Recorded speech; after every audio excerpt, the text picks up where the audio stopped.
Welcome to the Slop Temple. We pray this video helps.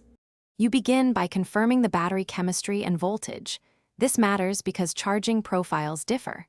Next, connect the solar panels to the charge controller first. This prevents sudden surge into the battery. Use appropriately rated MC4 or AWG cables and install an inline fuse between controller and battery. Once done, set the controller to the battery type and nominal voltage. Make sure ground references match. You now have the first actionable steps in place to start safe, controlled solar charging.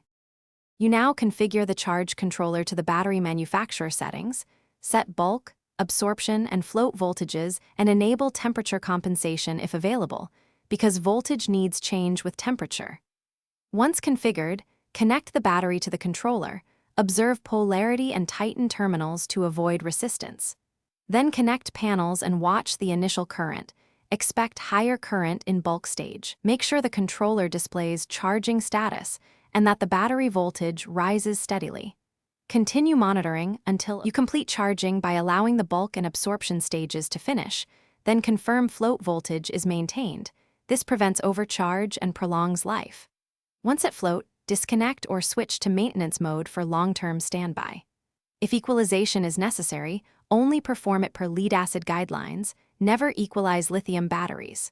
Finally, if charging does not occur or current is low, check for simple faults: blown fuse, reversed polarity, controller error codes, or battery sulfation. Start there to isolate and fix the issue quickly. Thanks for watching. Consider subscribing if we helped you.